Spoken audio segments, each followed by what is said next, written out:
Bismillahirrahmanirrahim. Konsep ini dinamik. Hah? Kenapa? Kesimpulan bang. Kajian dulu dikit. pulang. Oh untuk mending hadis kan? Bisa mau kan? Oh, keren. Tapi ente nggak usah ikutin sunat. Ini di hadis tuh. Hati-hati, Dre. Ente naik motornya. Di motor. Hati-hati. Apa dia? Ada sebelumnya. Yang mana? Sama kopi. Hati-hati. Coba sama kalau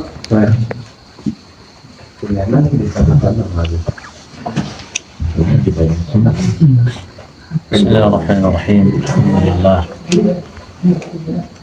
حمدا كثيرا طيبا مباركا فيه مباركا عليه كما يحب ربنا ويرضى. أشهد أن لا إله إلا الله وحده لا شريك له وأشهد أن محمدا عبده ورسوله صلى الله وسلم وبارك عليه وعلى آله وأصحابه ومن تبعهم بإحسان إلى يوم الدين. أما بعد. الناقض الثالث membatal keislaman yang ketiga, man lam yukaffiril musyrikin aw syakka fi kufrihim aw sahha madhhabahum kafar. Siapa saja yang tidak mengkafirkan pelaku kesyirikan atau orang-orang musyrik, demikian pula orang-orang kafir, atau ia ragu tentang kekafiran mereka, atau ia ragu tentang kekafiran orang-orang musyrik, atau sebaliknya dia justru membenarkan,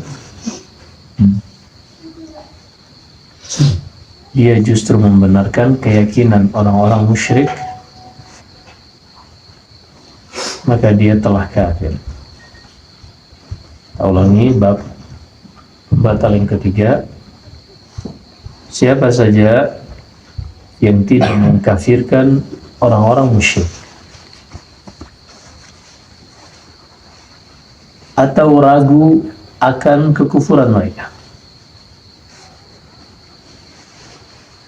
atau membenarkan keyakinan mereka, maka dia telah kafir. Membatal keislaman yang ketiga ini berdasarkan dalil-dalil dari Al-Quran dan Sunnah Nabi Sallallahu Alaihi Wasallam. Di antaranya firman Allah di dalam surat Al-Mumtahanah. Allah Subhanahu wa Ta'ala berfirman, قد كانت لكم أسوة حسنة في إبراهيم والذين معه إذ قالوا لقومهم إنا براء منكم ومما تعبدون من دون الله. Sungguh telah ada pada Ibrahim dan orang-orang yang bersamanya contoh yang baik bagi kalian, yaitu tatkala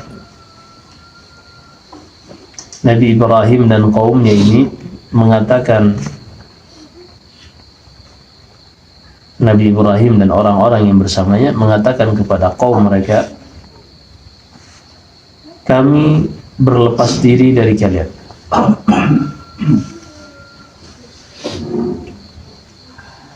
dan apa yang kalian lakukan.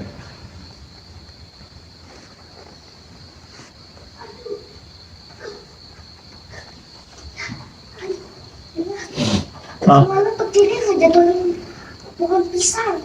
Oh iya, nggak ada petir soalnya. Pas kita lagi tidur, Jangkrik kali yang ada.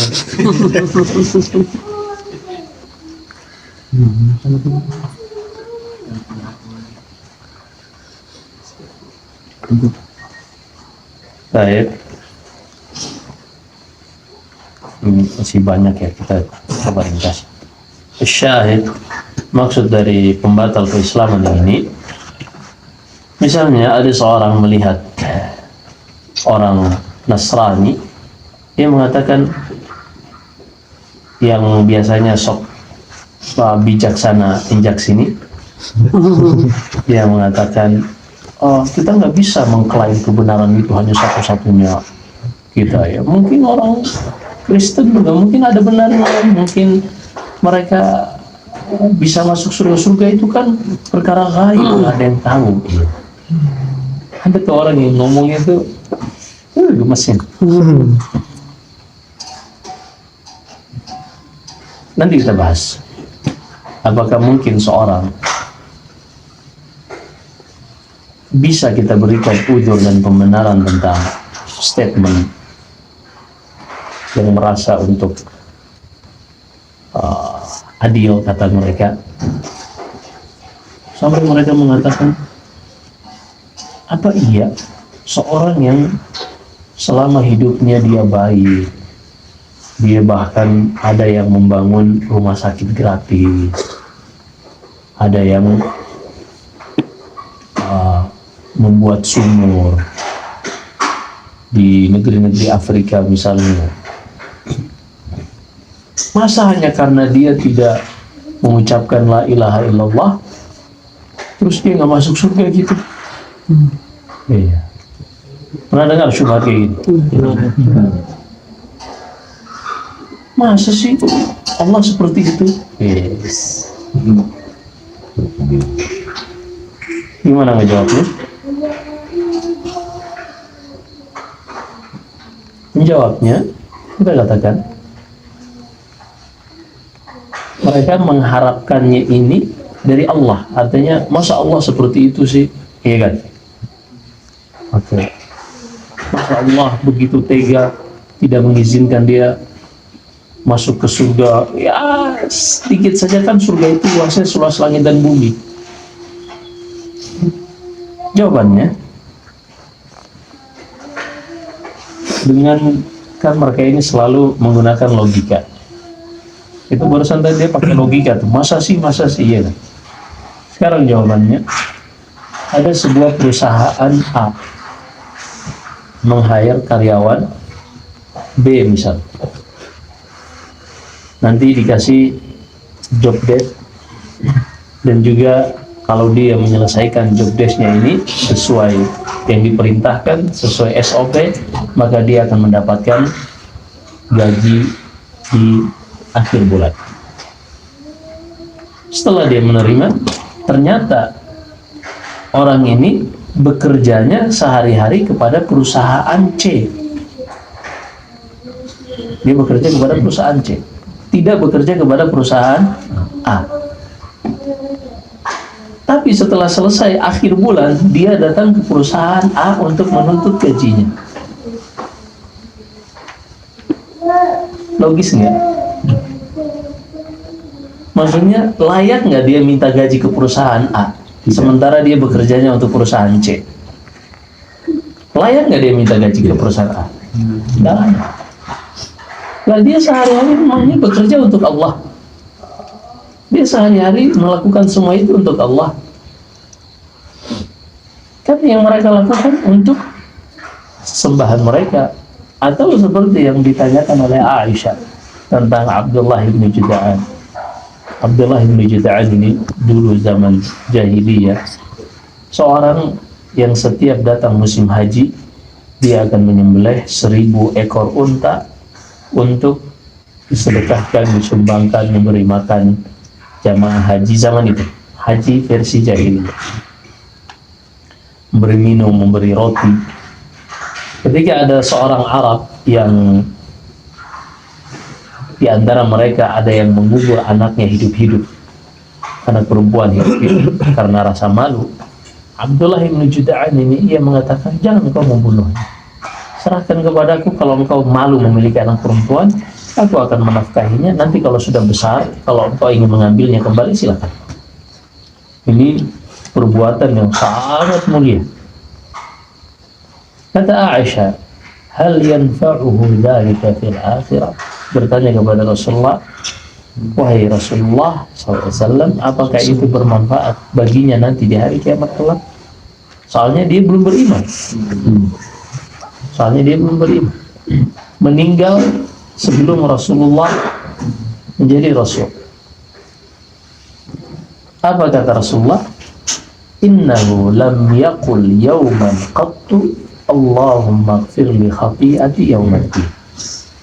Kok bisa-bisanya dia menagih ke Allah untuk masuk surga atau untuk dimaafkan atau untuk diberikan pahala? Dia itu selama hidupnya tidak pernah mengucapkan sekalipun, ya Allah ampunilah aku di hari kiamat kelak.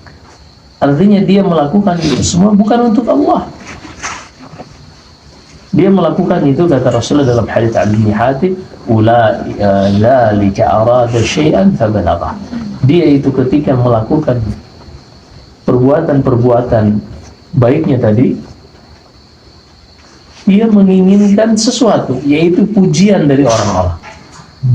Dan dia udah dapat, udah dikatakan dermawan, udah dikatakan orang baik. Berarti ketika dia melakukan itu, motivasinya adalah untuk mendapatkan pujian.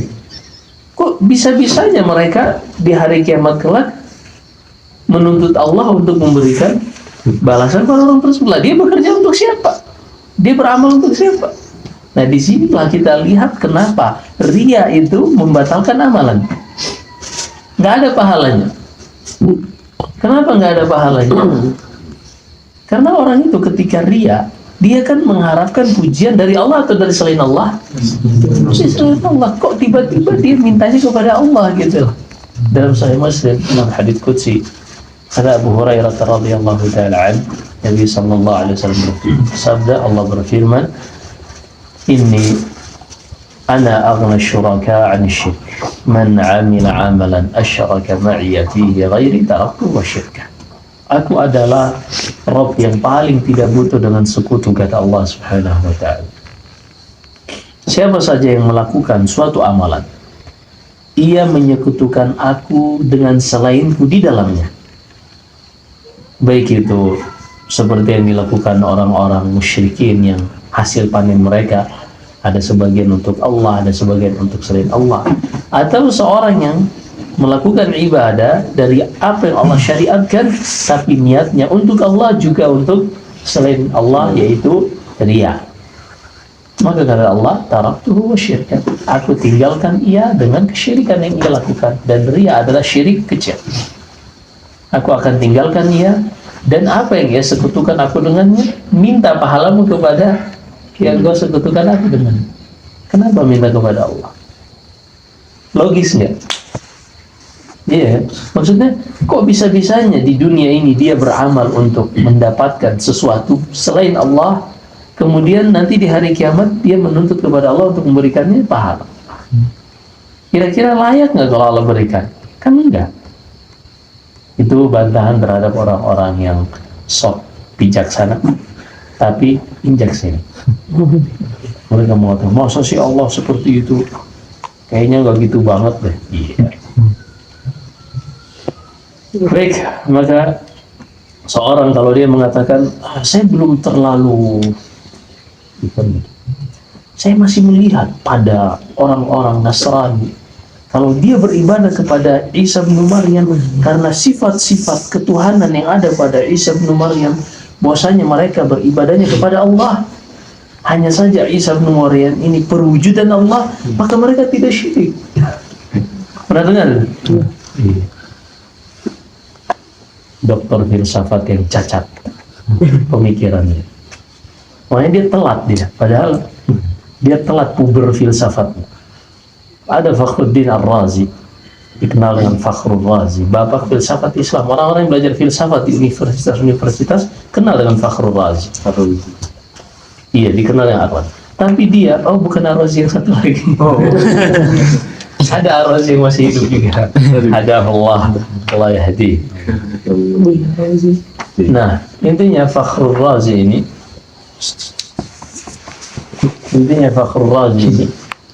Kata Ibnu Qayyim dalam kitabnya Al-Juyush Al-Islamiyah, Ijtima' Al-Juyush Al-Islamiyah, Fakhrul Razi ini bertobat di akhir kehidupannya. Setelah sekian puluh tahun ia mengbuana dalam ilmu filsafat sampai menjadi pentolan top dalam filsafat. Kata beliau, nihayatul aqdamil uquli iqal wa sa'yul alamina fihi dhalal wa lam nastafid min bahthina tula umrina siwa an jama'na fihi qila wa qal. Mengatakan hasil akhir yang didapat dari seorang yang selalu mendahulukan akal, logika, atau yang dikenal dengan filsafat dalam mencari kebenaran agama ini, maka dia akan sampai kepada titik mentok. Sampai mereka ketika berbicara tentang ruh, apa jenis partikel ruh? Apakah ruh ini bentuknya menyelubungi seluruh tubuh ini, bentuknya seperti jasad juga, atau dia hanya satu titik pada jantung, pada hati, atau pada apapun? Nggak ada yang bisa ngasih jawaban pasti. Kenapa? Sesuatu yang nggak bisa dicerna oleh indera manusia. Kan itu perkara gaib. Sesuatu yang tidak bisa dicerna oleh indera manusia untuk mengirim datanya ke otak. Kemudian otak memproses hingga melahirkan sebuah kesimpulan. Kan begitu? Seperti misalnya seorang memegang gajah. Ada orang buta datang memegang gajah, telinganya doang yang dipegang. Kalau dia mengambil kesimpulan, oh gajah itu lebar. Ada yang megang belalainya doang, oh gajah itu panjang. Ada yang megang gadingnya doang, oh gajah itu tajam. Nah, mereka dengan apa yang panca indera mereka berinteraksi dengannya, dari situ mengirimkan sinyal data ke otak. Otaklah yang mengelola, kemudian mengeluarkan hasil yang disebut dengan kesimpulan. Orang-orang filsafat ini, mereka ingin menggunakan logika di dalam perkara gaib. Kira-kira hasilnya apa? Mentok, nggak bisa, karena memang Allah jadikan perkara gaib sesuatu yang tidak bisa dicerna oleh panca indera, tidak bisa dipegang oleh, disentuh oleh kulit, tidak bisa didengar oleh telinga, tidak bisa dilihat oleh mata, dan seterusnya. Itu perkara gaib. Sehingga mustahil ilmu filsafat bisa mencerna perkara gaib. Sehingga kata Fakhruddin Ar-Razi, akhir dari ilmu filsafat adalah mentok. Dan apa yang dilakukan oleh orang-orang di dalam pencariannya tentang agama dengan menggunakan ilmu filsafat adalah kesesatan, katanya. Sesat. Kemudian beliau mengatakan, tidak ada yang kami dapatkan dari pencarian seumur hidup beliau, melainkan beliau perhatikan, kok kita tuh ternyata cuma mengumpulkan asumsi dari Plato, asumsi dari Aristoteles, asumsi, semuanya asumsi. Iya kan? Dan ada asumsi besar yang kemudian dibingkai dalam sebuah teori, padahal kan teori itu seharusnya dari hasil riset baru muncul teori. Tapi ini ada yang asumsi dijadikan teori, yang disebut dengan teori evolusi. Namanya teori atau asumsi? Teori. Karena kalau disebut asumsi, itu kan asumsi doang, pendapat orang gitu. Tapi mereka jadikan teori.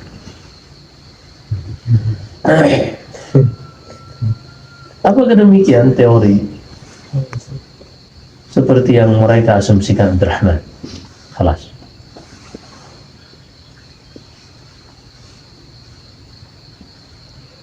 Kita lihat apa sih tujuannya mereka mengatakan adanya yang namanya evolusi. Jadi evolusi ini adalah perisai tameng yang mereka bersembunyi di baliknya untuk menutupi hati mereka yang tidak bisa menyinkronkan antara teori menurut mereka Big Bang dengan adanya makhluk hidup yang beraneka ragam.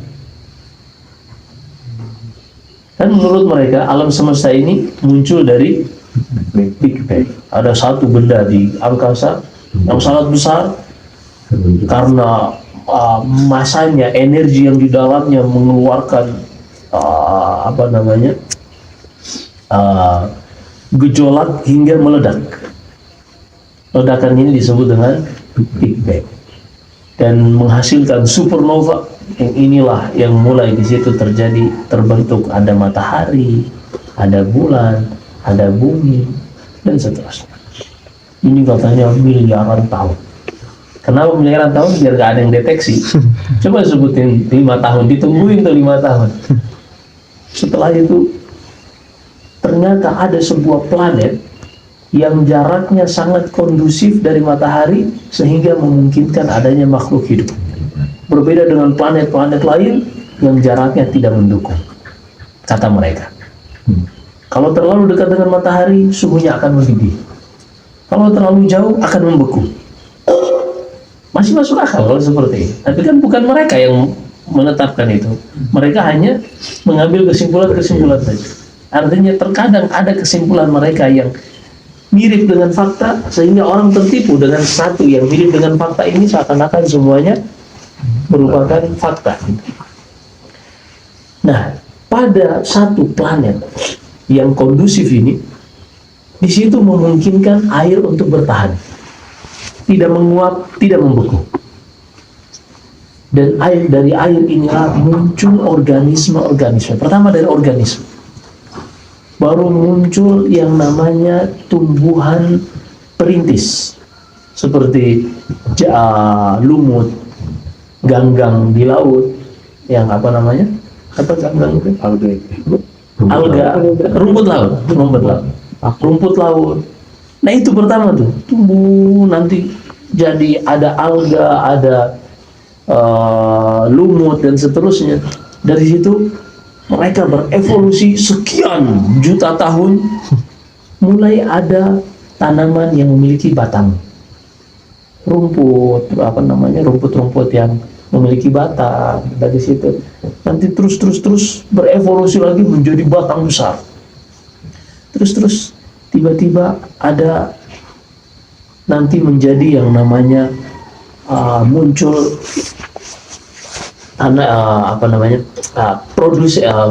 tanaman tadi produsen, muncul konsumen satu. Konsumen satu itu hewan-hewan herbivora, hewan-hewan yang memakan tumbuhan seperti kelinci, hewan-hewan yang lain. Lalu setelah ada hewan-hewan ini berevolusi lagi sekian juta tahun, lalu muncul konsumen tingkat 2, yaitu hewan karnivora yang memakan kelinci seperti misalnya serigala dan seterusnya. Setelah itu berevolusi muncul lagi dan seterusnya. Begitu seterusnya. Sampai akhirnya ada sebuah hewan primata yang bernama kera, monyet. Setelah melewati sekian juta tahun, monyet ini berevolusi hingga menjadi Meganthropus javanicus yang ditemukan di Jawa, Meganthropus erectus, Meganthropus dan seterusnya. Iya kan? Itu dari monyet kata mereka. Ditanya, kok monyet-monyet sekarang nggak berubah, Pak? Oh enggak, nunggu sekian juta tahun.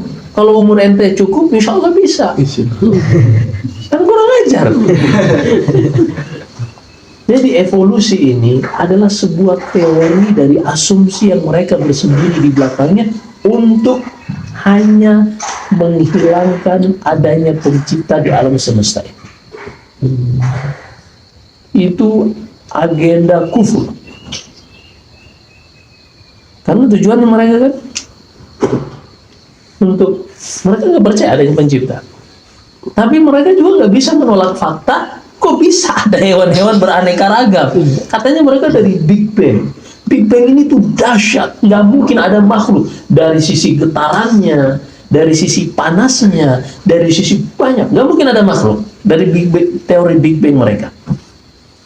Hanya karena ada satu planet yang jaraknya lumayan kondusif dari bumi, air di situ tidak menguap sampai habis, juga tidak membeku hingga tidak bisa membuat makhluk hidup bertahan. Itulah yang disebut dengan bumi. Tapi kok tiba-tiba ada makhluk? Gimana ceritanya?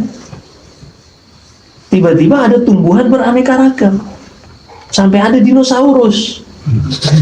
Akhirnya kita Oraurus. Sekarang gimana gitu? Gimana? Coba jelaskan secara kata mereka ilmiah. Nah, itu tadi ilmiahnya. Dari mana ilmiahnya? Dari tumbuhan tiba-tiba ada hewan, coba. Dari mana sinkronisasinya? Padahal kan mereka mengatakan omni ovum ex vivo, omni vivo ex ovum. Paham nggak? Lupa semua pelajaran biologi. Keren ya. Omni ovum ex vivo, omni vivo ex ovum. Telur makhluk hidup itu dari telur itu dari makhluk hidup. Iya. Manusia dari telur bukan? Dari telur. Sel telur wanita yang dibuai oleh sperma laki-laki. Ayam, tahu nggak ayam itu? Ayam betina itu akan bertelur walaupun nggak dibuahi. Karena dia sel telurnya itu nggak hancur seperti wanita kalau matang. Kalau wanita hancur menjadi haid. Makanya kata Rasulullah, damu haidin damun ma'ruf. Darah haid itu darah yang ma'ruf. Kenapa? Karena dia bukan darah. Dia akan lebih busuk, bau telur busuk. Karena memang telur warnanya hitam karena rusak, bukan darah. Paham kan? Karena nggak pernah belajar tentang haid.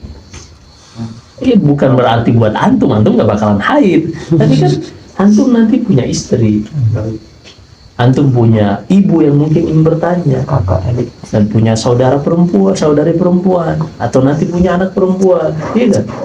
Harus siap.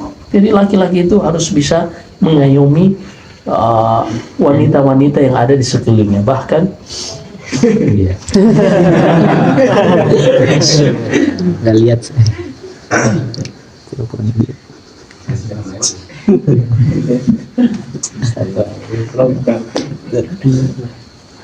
Seger.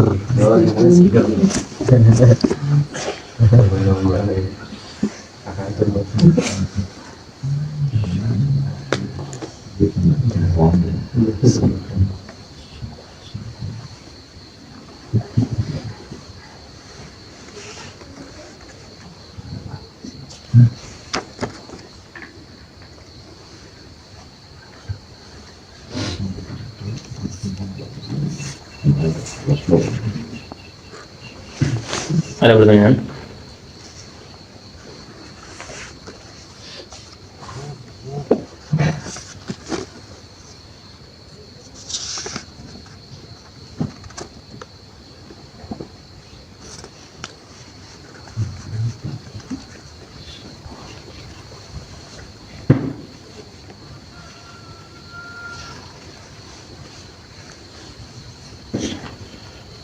Taibah.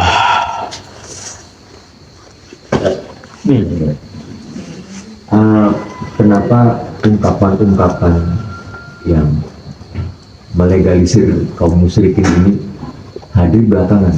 Dulu zaman anak kecil tuh nggak ada seperti itu, jarang lah. Selamat Natal apa ya nggak ada seperti itu. Jadi ini baru sekitar 30 tahun yang terakhir belakangan marak sampai dari sebuah celaan sampai hadir sebuah salam global kan, antum paham kan? Serba salam dalam hati. Dan itu salam global itu 10 tahun terakhir mas, terutama di kalangan para pejabat negara, sampai hari nular karyawan-karyawan ya kan, antum mulai bagian negeri kan semua salam segala macam itu. Itu fenomena apa gitu? Allahu a'lam. Tapi disebutkan dalam hadis Anas bin Malik dalam Sahih Bukhari, kata Nabi sallallahu alaihi wasallam, la ya'ti 'ala an-nasi zamanun illa alladhi ba'dahu syarrun min. Tidak akan datang suatu zaman kepada manusia kecuali yang setelahnya lebih buruk dari yang sebelumnya. Ini realita yang Allah telah tetapkan di dalam takdirnya. Sehingga jangan heran kalau zaman dulu kaum penyuka sesama jenis itu sedikit, tapi di zaman sekarang dikampanyekan dengan sangat masif. Iya, bahkan dibuatkan undang-undang perlindungan di sebagian negara, dilegalkan dan seterusnya. Emang qadarullah, seperti itulah kita hidup di zaman yang sudah menjadi ketetapan Allah, semakin hari semakin buruk. Ini perkara yang kita tidak bisa hindari, hanya kita bisa mencari tahu, belajar agar terhindar dari semua itu. Ini contohnya seperti hadis Al-Irbad bin Sariyah radhiyallahu anhu dan juga selainnya. Nabi sallallahu alaihi wasallam bersabda, "Wa sataftariqu ummati ala 73 firqah." Umatku nanti akan terpecah menjadi 73 golongan. Ini bukan anjuran, tapi ini penyebutan realita takdir. Jadi bukan anjuran bahwasanya kita ini harus berpecah menjadi 73 atau perpecahan 73 itu rahmat karena memang ya sudah ketetapan Allah, bukan. Tapi di situ Allah sebutkan kepada kita tentang ketetapan, atau Rasulullah menyebutkan kepada kita tentang takdir Allah bahwasanya umat ini akan terpecah belah menjadi 73 golongan agar kita mengetahui satu-satunya golongan yang selamat dan kita bisa bersama golongan tersebut. Rasulullah kulluha finnar illa wahid. Semua kelompok tersebut di dalam neraka kecuali satu saja. Para sahabat bertanya, "Man hum ya Rasulullah?" Qala humul jama'ah. Siapa mereka ya Rasulullah? Kata Rasulullah, mereka adalah jamaah yang senantiasa berjalan di atas jalanku dan sahabatku. Mereka tidak melirik ke kanan ataupun tidak ke kiri. Nah, apalagi menggabungkan antara kanan dan kiri. Menjadi salam Pancasila.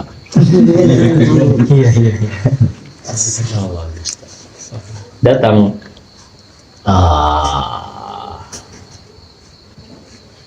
Umair bin Wahab al-Jumahi setelah perang Badar. Ia datang kepada Rasulullah dalam keadaan masih musyrik. Ketika berjumpa dengan Rasulullah SAW, kata Umair, "An'im sabahan." Selamat pagi wahai Rasulullah. Kata Rasulullah, "Qad abdalana Allahu bi khairin min tahiyyati." Allah sudah menggantikan bagi kami yang lebih baik dari ucapan selamatmu, yaitu assalamualaikum. Menunjukkan assalamualaikum ini menggantikan seluruh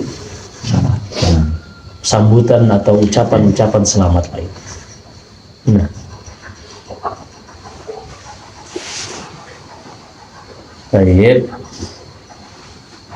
Intinya maka seorang yang tidak mengkafirkan Nasrani, yang benar-benar Nasrani, Majusi atau Yahudi atau Buddha, Hindu, kafir.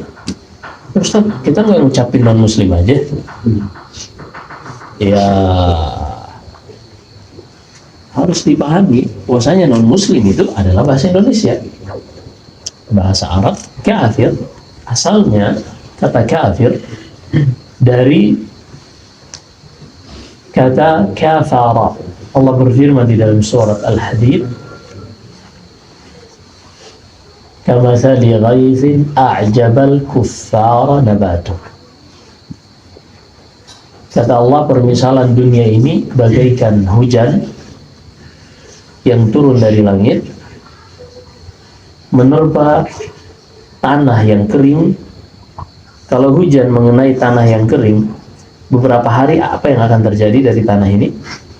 Akan mengeluarkan rumputan, tumbuh-tumbuhan.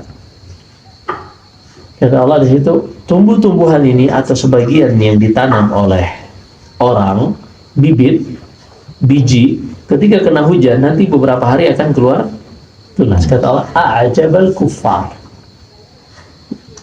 Kuffar itu jamak dari kata kafir. Tumbuhan yang keluar dari tanah ini membuat takjub orang-orang kafir. Kafir di sini yang dimaksud adalah petani. Dalam bahasa Arab, kafir artinya petani. Kenapa petani disebut kafir? Karena dia menyembunyikan biji tanaman, bibit atau benih di dalam tanah. Maka setiap orang yang menyembunyikan sesuatu itu disebut kafir.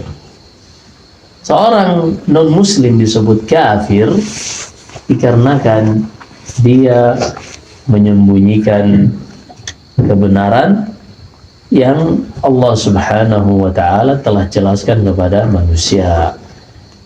Di antaranya juga, jadi gini, Allah jadikan setiap manusia yang lahir itu di atas fitrah, kecenderungan beribadah kepada Allah. Tapi mereka menutupi itu dan mengubahnya menjadi beribadah kepada selain Allah. Jadi kafir itu bukan yang kasar. Ya, kafir, petani kafir. Kasar nggak kalau kita sebut petani kafir? Petani itu kafir bahasa Arabnya. Secara asal. Baik.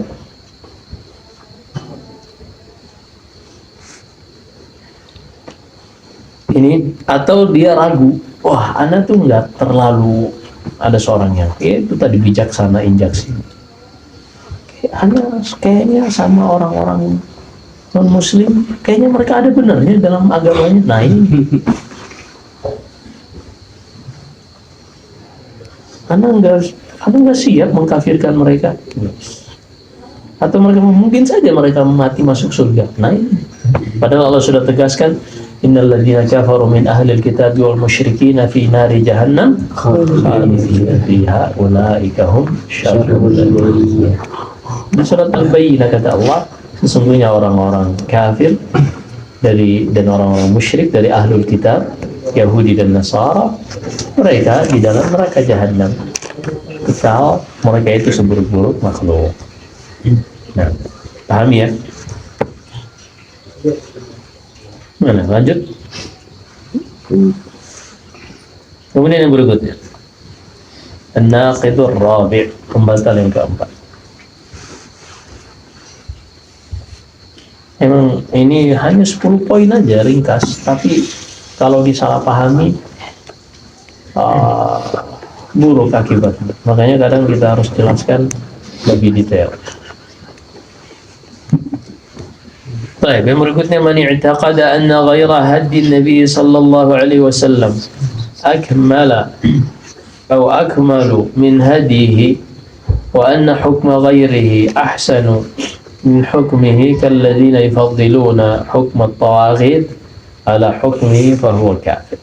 Siapa saja yang meyakini bahwasanya petunjuk selain petunjuk Nabi sallallahu alaihi wasallam lebih baik atau lebih sempurna, maka dia telah kafir. Atau dia yang berhukum dengan selain hukum Allah dan Rasulnya, dia meyakini bahwasanya hukum selain hukum Allah dan Rasulnya lebih baik daripada hukum Allah, maka kafir.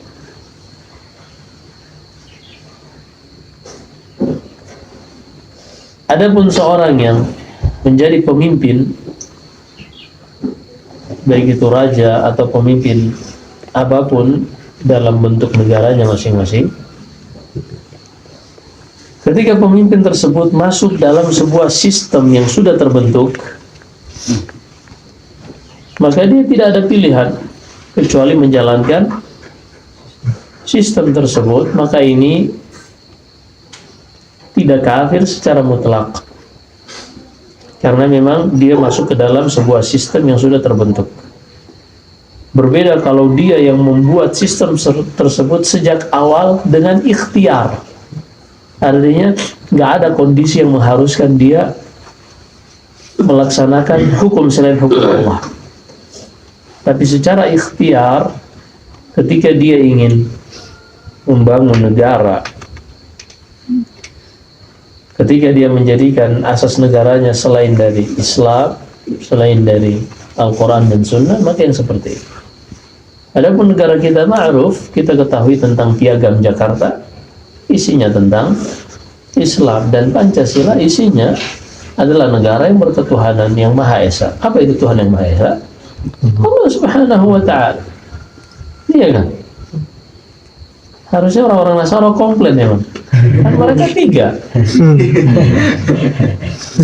Iya kan? Orang-orang penyembah berhala, Hindu, Buddha, kan banyak Tuhan-Tuhan mereka. Berarti Pancasila itu dimaksud milik siapa sebenarnya? Oh, Muslim, karena asal dari Piagam Jakarta yang isinya syariat Islam. Alhamdulillah, asas negara kita masih sesuai dengan Al-Quran. Baik. Dan harus dipahami, tidak setiap hukum yang tidak ada di dalam Al-Quran atau hadis maka dia hukum taghut. Enggak semua. Yang dikatakan hukum taghut itu hukum yang bertentangan dengan hukum Allah dan Rasulnya. Seperti misalnya ada yang menghalalkan khamr, ini hukum taghut.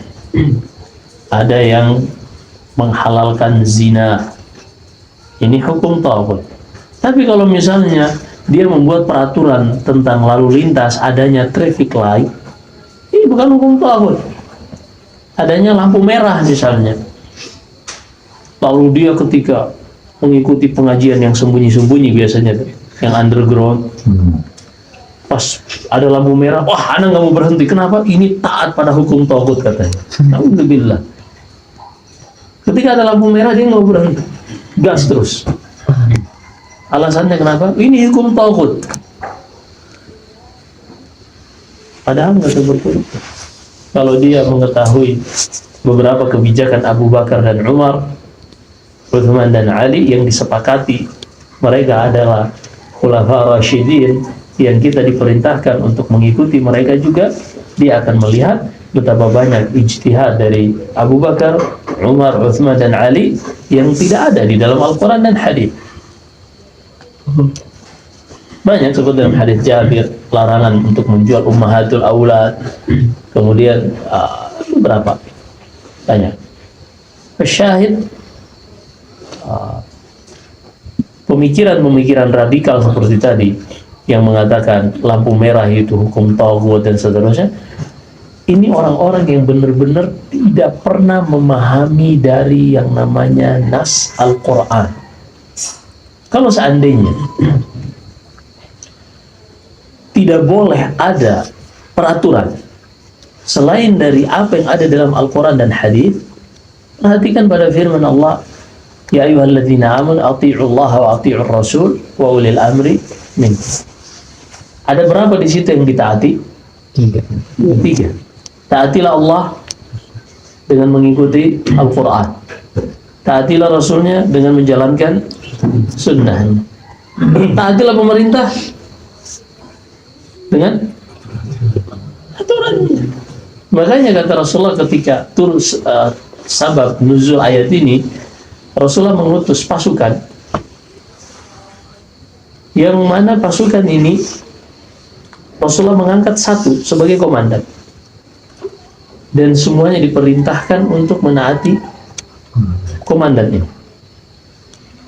Komandan ini ketika di perjalanan dia akan mendapati banyak perkara-perkara detail yang tidak ada dalam Al-Quran dan hadis. Kira-kira apakah dia boleh membuat peraturan atau tidak komandan ini di tengah peperangan? Harus, iya kan? Harus. Nanti pasukan, oh ntar dulu ini dari Al-Quran atau hadis nih? Nah seperti itu. Jadi harus dipahami ada aturan-aturan yang tidak bertentangan dengan Al-Quran, tidak bertentangan dengan hadis, dan akan bermanfaat untuk kemaslahatan manusia. Ini wajib ditaati. Seperti misalnya lampu merah, traffic light, ini ijma' seluruh manusia bermanfaat. Untuk manusia bermanfaat tidak? Bermanfaat. Cari lampu merah di mana tuh yang panjang banget? Ada sebagian lampu merah yang sampai 4 menit. Aduh, tua di jalan. Kayaknya kayak gini tohut nih. Giliran dia udah gak cocok aja Pak. Astagfirullahaladzim. Iya. Baik, ala kulli hal, maka ini harus dipahami dengan secara benar, jangan dipahami seperti pemikiran orang-orang radikal yang dicuci otaknya. Pokoknya apa saja kebijakan yang dikeluarkan pemerintah togut. Nah itu tuh.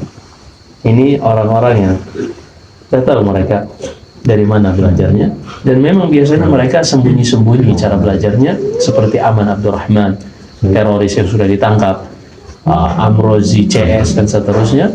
Ini orang-orang yang tidak memiliki majelis yang siapa saja bisa hadir. Adapun ahli sunnah wal jamaah salafiyin, mereka akidah mereka terang, jelas. Kitab-kitab mereka jelas. Pemahaman mereka jelas. Siapa saja yang mau hadir di majelis mereka bebas. Mau dari Densus, mau dari BNPT atau Densus masukin dai-nya ke masjid-masjid kita, ada masalah. Ya. Silakan masukin. Ya. Seperti itu. Alhamdulillah, agama kita, akidah kita jelas. Nggak ada yang radikal di dalam. Dan semuanya logis. Tahu nggak? Agama kita itu semuanya logis. Semuanya logis. Sebutkan satu yang tidak logis, kita akan jelaskan. Dulu Rasulullah SAW, hanya saja perhatikan, ada syariat yang pasti memiliki hikmah. Hanya saja terkadang hikmahnya itu kita nggak tahu. Baik karena ilmu kita dangkal, atau memang hikmahnya itu sesuatu yang sifatnya ta'abbudi, sifatnya ibadah saja. Misalnya, kenapa sholat subuh 2 rakaat? Nah kita nggak bisa tuh, karena emang itu ranah ibadah saja. Tapi ada beberapa yang dijadikan dalam syariat kita, yang dahulu manusia hanya sami'na wa ata'na saja. Mereka nggak paham apa hikmahnya, tapi mereka yakin ada hikmahnya, hanya saja kemampuan pengetahuan mereka belum sampai. Di dalam Sahih Bukhari dan Sahih Muslim dari hadis Abu Hurairah radhiyallahu taala an Nabi sallallahu alaihi wasallam bersabda, "Idza walagal kalbu fi ina'i ahadikum faghsilhu sab'an ulahunna bit-turab." Jika anjing minum dari bejana kalian, maka cuci 7 kali. Yang pertama dengan tanah. Ini syariat ini berlaku sejak zaman Rasulullah, terus diamalkan tanpa mereka mengetahui apa hikmah di balik itu, iya kan? Ternyata dengan ditemukannya mikroskop dan seterusnya, ditemukan ada beberapa jenis bakteri yang sangat berbahaya di dalam liur anjing ini, dan salah satu yang bisa mematikan bakteri ini adalah dicuci dengan tanah. Itu dari dulu. Subhanallahiladzim. Sehingga para ulama yang melihat illah ini, ulama-ulama kontemporer seperti Syekh Abdul Aziz bin Baz rahimahullah dan selainnya, mereka membolehkan untuk mengganti tanah ini dengan deterjen. Seperti merek-merek sabun cuci piring yang hijau dan yang lain-lain. Ya kan? Cahaya matahari.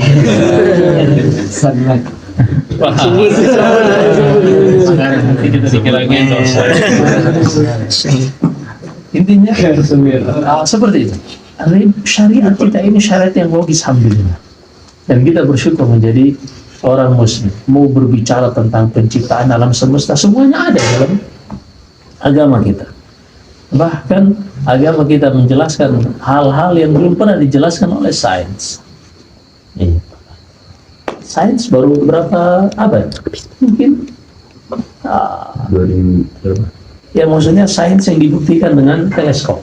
Adapun teori geosentris dan seterusnya ini memang sejak lama, sejak orang-orang Yunani yang mengatakan bahwasanya bumi ini sebagai pusat tata surya.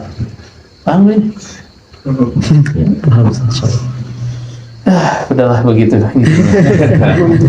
Wallahu a'lam. Kita cuma bisa selesai sampai 4 aja nih. Ya mudah-mudahan antum bisa selesaikan di majelis yang lain, walaupun dengan ustadz yang lain. Sisa dari pembatal-pembatal keislaman, intinya penting kita mempelajari pembatal-pembatal keislaman ini Bukan untuk mengkafirkan kaum muslimin, na'udzubillah, bukan.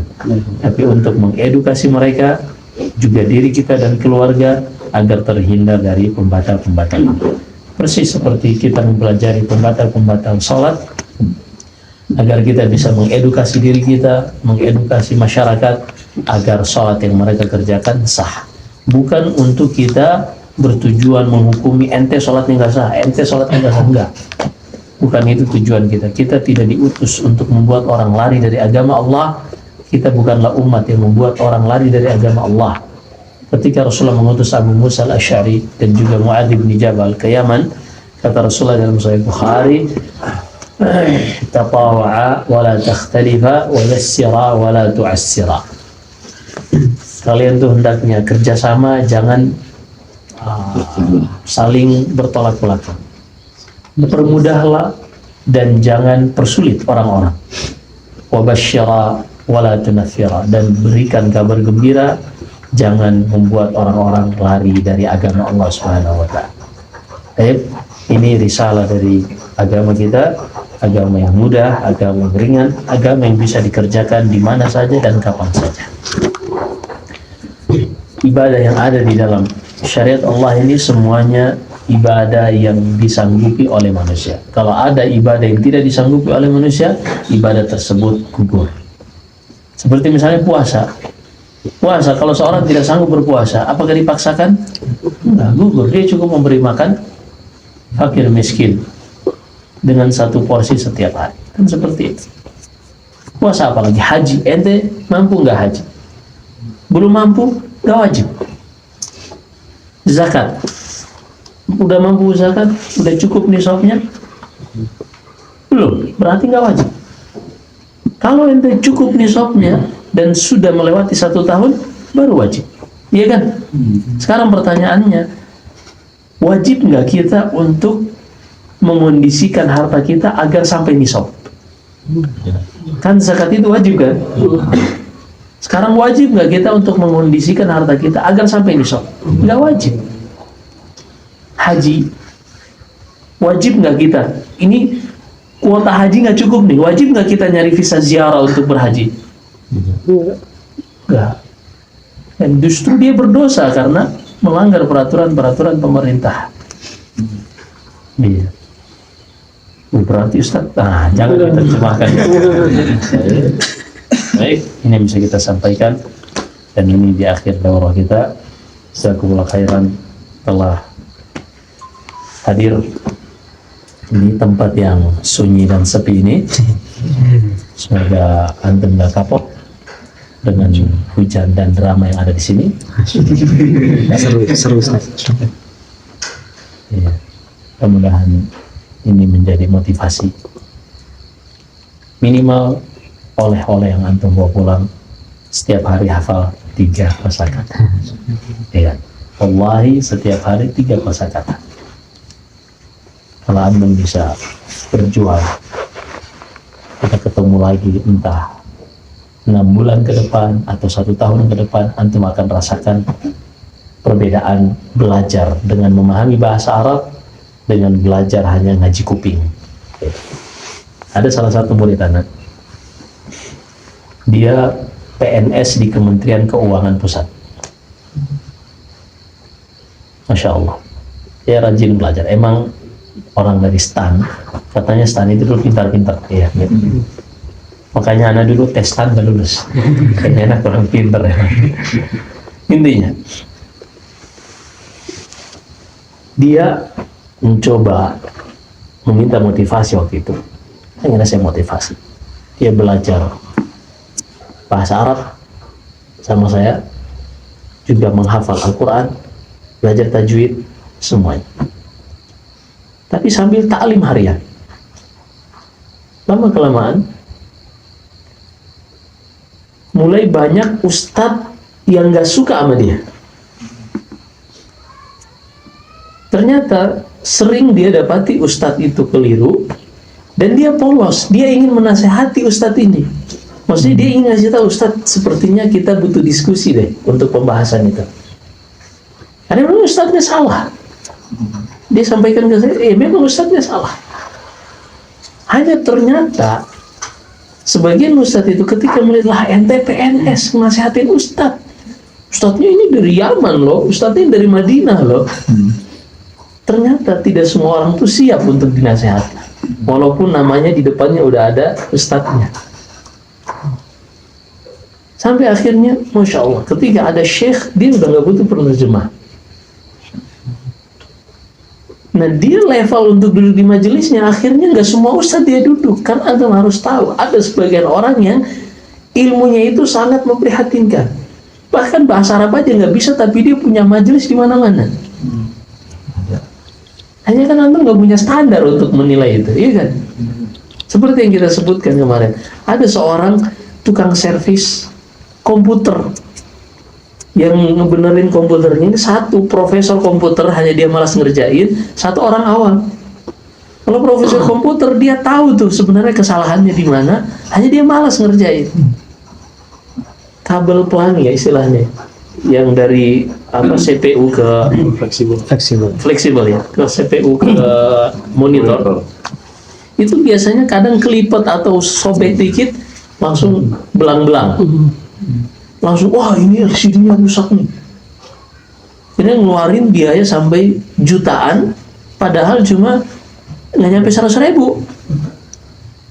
Dia ngeluarin dana, orang awam ini ngeluarin dana untuk beli LCD atau monitor, padahal yang dibeliin hanya untuk kabel. Yang satu, profesor dia tahu, mana coba buktinya LCD. Dia bisa melihat gitu loh. Dia bisa menilai, kenapa? Karena punya standar untuk mengoreksi gitu. Kalau ikhwan nggak pernah belajar bahasa Arab, ustadznya mau ngomong apapun salah keliru, nggak ada yang bisa koreksi. Ada seorang ustadz yang katanya dia lulusan bahasa Arab dari Libya, yang dia mencoba untuk membuat terkesima jamaahnya dengan mengatakan ingin mencari pembenaran takziah orang meninggal, bahwasanya 3 hari dan seterusnya. Dia membawakan wazan sorof, takziah itu dari azza yu'azzi, padahal salah. Azza ya'izzu, salah, ustadz doktor yang menamakan surat Asy-Syu'ara dengan pronunciasi. Tapi orang lihat, wah terkesima. Akhirnya dikritik sama santri ormas hijau. Dikritik. Ya walau karena dia kan dari ormas biru ya kan. Karena emang salah, maksudnya tuh nggak butuh sampai jadi dokter, apalagi nggak butuh. Teknik elektro pun bisa. Jadi maksudnya gini loh. Tapi jamaahnya terkesima, Masya Allah, Ustadz hebat banget yang ngejelasin asal-asal kata. Lah salah penjelasannya. Tapi kan jamaahnya nggak ada standar untuk bisa mengoreksi Ustadz. Akhirnya intinya murid saya tadi, yang di PNS Kementerian Keuangan, malas duduk sama ustadz-ustadz yang nggak jelas ilmunya, hanya yang jelas detailnya doang yang jelas, tapi ilmunya nggak jelas. Karena mohon maaf ikhwan, ustadz itu bukan berarti kalau dia pernah belajar di Madinah, semua ilmu yang dia pelajari dari semester 1 sampai semester 8 itu utuh di otaknya. Enggak, itu tuh semua harus dimurajaah, harus diulangi kembali. Tapi karena kalau murojaah itu berat, hafalan Al-Quran untuk dimurajaah itu berat. Orang yang mengklaim dia pernah hafal Quran banyak, tapi coba ditanya, bisa nggak? Nggak bisa. Ada masjid di Depok, anak-anak santri itu udah pada hafal semua tuh, pulang dari sebuah daerah di, ya nggak usah disebutin, mereka mondok itu, pulang. Anda pernah Ramadan, karena waktu itu ke rumah sakit, jadi anak ke Depok. Di Ramadan mereka baca, ya Allah, ini anak benerin gak ya? Kalau anak benerin kayaknya anak makmum tapi jadi imam gitu loh. Paham gak? Saking banyaknya yang harus dibenerin. Baca Al-Baqarah tembusnya Al-Anfal, baca ini tembusnya, ya Allah. Jadi orang yang mengaku hafal Quran banyak, hafal Quran itu banyak, Tapi yang benar-benar hafal Quran tidak semua, karena hafalan Quran itu butuh yang namanya murojaah. Intinya, seorang kalau benar-benar ingin menjaga ilmunya, dia nggak akan bisa untuk menghabiskan waktunya bisnis, apalagi bisnis yang menyita waktu, itu susah. Kecuali bisnis-bisnis yang memang masih ringan, kayak misalnya ternak itu kan ngasih makan pagi sore kelar urusan. Sisanya dia bisa sambil murojaah di atas kerbau, ya kan? Kalau di sawah-sawah kan sambil main seruling tuh. Ini murojaah dia di atas kerbau. Warna biru. Intinya dia harus mencari pekerjaan yang tenang juga. Dan ini disebutkan oleh Imam Nawawi dalam kitabnya Adab Hamalatil Quran. Hanya masalahnya Ustadz ini kan ngajar. Jamaahnya standar ilmiahnya itu sangat rendah, bahkan minus. Apa yang mau dimurojaah gitu? Udah kalau gitu dia ngomong retorika, bawain satu hadis, ya syarah, perindah retorika dan seterusnya. Kelar urusan. Selesai ngajar, dapat amplop, pulang deh. Selesai. Jamaahnya apa? Alhamdulillah kita baru pulang ngaji, selfie dulu, ya kan? Gitu. Itu kualitas kebanyakan ngaji ta'lim subhanallahil-azim. Nah, ketika ustadznya sudah malas murojaah, akhirnya ilmu yang didapatkan tadi perlahan-lahan hilang. Silakan baca di kitab-kitab ada penuntut ilmu, yang namanya ilmu itu pasti hilang kalau tidak dimurojaah. Jadi jangan antum menyangka ustadz kalau dia LC, MA, doktor, maka dia ilmunya itu sudah seperti persis dari apa yang dia dapatkan, nggak ada yang hilang satupun. Mustahil. Ibnu Rushd Al-Maliki, beliau untuk memurojaah pendapat-pendapat fiqh yang beliau hafal dari 4 madhab, beliau sengaja menyusun satu kitab yang beliau namakan Bidayatul Mujtahid wa Nihayatul Muqtasid. Ringkasan dari hafalan beliau agar beliau bisa menghadirkan setiap saat. Kalau beliau hafalnya secara panjang, jadi isyarat-isyarat misalnya tentang menyentuh wanita yang bukan mahram, apakah membatalkan wudhu atau tidak. Pendapat Hanafi begini, Maliki begini, Syafi'i gini, Hambali gini. Itu sengaja beliau susun agar beliau bisa murojaah, meringkas seperti itu. Jadi butuh yang namanya murojaah. Nah sayangnya ketika kualitas jamaahnya rendah, ustadznya nggak mau murojaah. Kenapa? Capek murojaah itu akhirnya. Ngabisin waktu, capek. Makanya ketika antum meningkatkan kemampuan, terus terang antum membantu ustaz. Ketika ustaznya dikritik, wah jamaahnya ternyata bukan kaleng-kaleng nih. Tapi kalau ta'limnya jamaahnya ibu-ibu, mohon maaf, asal antum gak nyebut poligami aja, aman. Iya bener. Asal gak nyebut poligami aja di majelis ibu-ibu, ente akan jadi favorit. Serius. Jadi apa motivasi ustadz untuk murojaah? Cukup jaga kalimat poligami, selesai urusan. Itu apalagi kalau taklimnya ibu-ibu lebih cepat viral, ya kan? Seperti intinya belajar dan belajar, karena dengan belajar ini antum diselamatkan oleh Allah Subhanahu wa taala dengan baik. Sayang, antum kan mau nggak mau kan taklim juga, karena hidup tanpa taklim itu rasanya gersang banget, iya kan? Tapi dengan taklim, antum hatinya akan lebih hidup, terjaga dengan komunitas. Hanya masalahnya, antum datang taklim, antum nggak tahu ustadznya ini ngomongnya benar apa salah. Nggak semua ustadz karena dia ngisi di tempat sunnah, kemudian ucapannya itu benar semua. Nggak semua, ada beberapa yang anak kritik. Ada sampai yang ngomong mengatakan dia nggak tahu arsy itu makhluk atau bukan makhluk. Ada. Loh, kalau arsy bukan makhluk berarti apa? Padahal makhluk pertama yang diciptakan adalah ijma'. Dia adalah makhluk arsy. Kok bisa-bisanya ada ustadz yang nggak tahu? Maksudnya itu pendapat yang sangat pengetahuan yang sangat dasar sekali. Banyak, sampai jangan heran kalau ada orang yang mengatakan asy'ara itu surat tukang musik, pemusik. Jamaahnya fine-fine aja karena ini kualitasnya sangat memprihatinkan. Besok-besok ada yang nyebut surat ad-dukhan, surat rokok juga mereka fine-fine aja. Orang artinya dalam bahasa Arab juga rokok, dukhan. Iya. Jadi kasihan gitu. Maka antum coba saja bismillah, minta pertolongan kepada Allah setiap hari 3 kosakata. Setiap hari 3 kosakata. Antum tunggu 6 bulan, 12 bulan, itu akan melihat peningkatan kualitas. Ada harapan untuk meningkat kualitas dengan sesuatu yang ringan. Emang berat 3 hari, 3 kata 1 hari? Ringan. Wallahi ringan. Dan otak itu, dari beberapa penelitian, ketika seorang banyak menghafal, justru sel-sel ini beregenerasi lebih banyak. Jadi hafalan kita itu disimpan di sel-sel yang diletakkan di sebuah tempat dari otak kita, namanya hipokampus.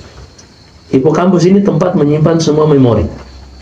Dan antum gak usah khawatir, wah nanti Ustadz memori aneh penuh. Nggak ada. Ini bukan pakai giga-gigaan atau tera-teraan, nggak pakai. Unlimited. Habibie saja yang begitu cerdas, katanya cuma sekian persen yang kepake dari otaknya. Entah gimana juga mereka cara ngeceknya gitu. Kita juga kan nggak punya standar penilaian kan. Wah, mereka ngeceknya pakai apa? Intinya nggak akan penuh. Dan belum pernah ada manusia yang tiba-tiba hang. Kenapa?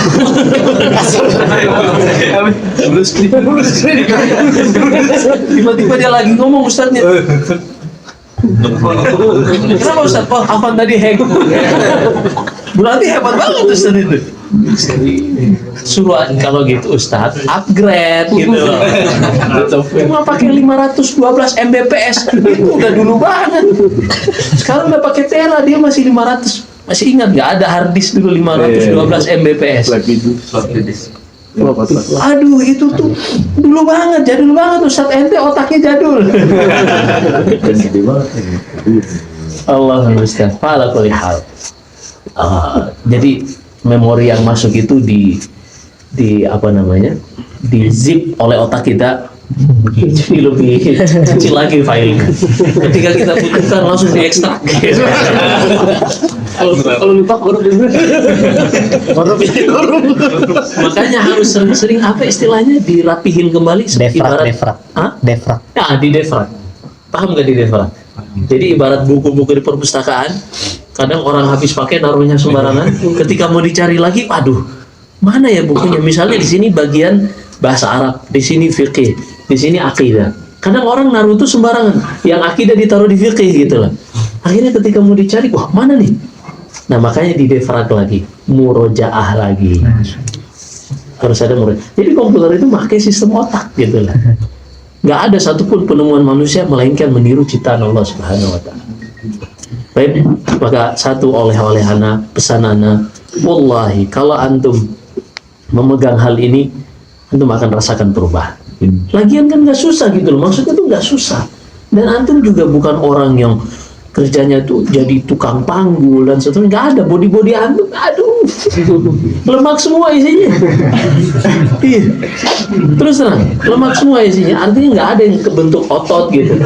Yang nge-gym aja nggak ada kayaknya. Hah? Ada? Mana yang nge-gym? Ada kok.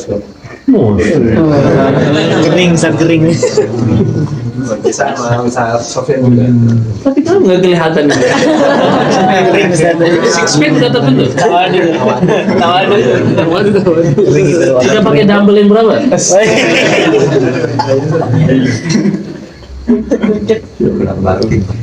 Bagus, nanti kita bahas khusus tentang fitness.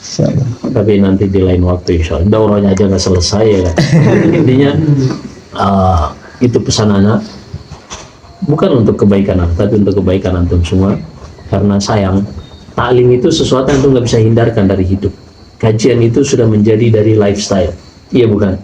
Hanya sayangnya ketika antum hadir, antum nggak punya indikator ini ustadznya benar apa enggak ya.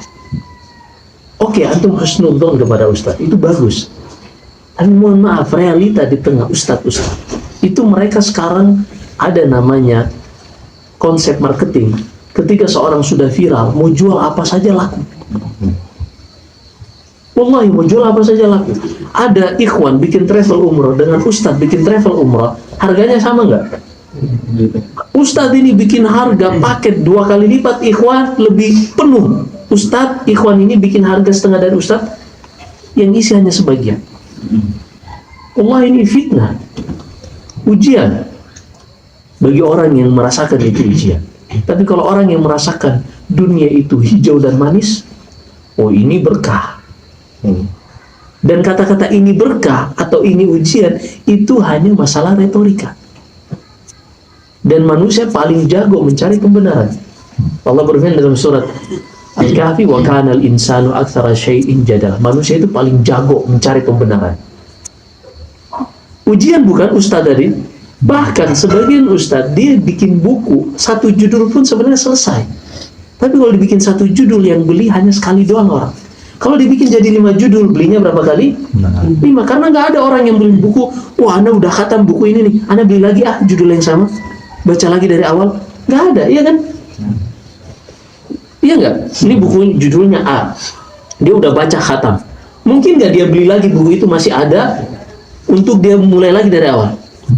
Bukan kayak risol habis beli lagi ya. Tapi buku 1 judul beli lagi nggak? Nggak akan, tersimpan sampai 7 turunan juga nggak habis. Tapi kalau dibikin 5 judul, orang ini jadi beli berapa kali? 5 kali. Itu teknik marketing udah 3.0. Yang butuhan. Udah naik terus. Perhatikan di sini, itu fitnah. Tapi sebagian mengatakan, oh ini untuk mempermudah orang belajar. Wallahi itu retorika. Ini berkah. Sampai ada tuh, anak kan jualan kambing kalau Idul Adha. Tujuan anak jualan kambing supaya anak bisa bikin di sini program tebar kambing, anak bagikan ke masyarakat di bawah untuk menjaga hubungan pesantren dengan masyarakat. Karena kita lihat ada beberapa ustadz mau bikin masjid saja nggak bisa.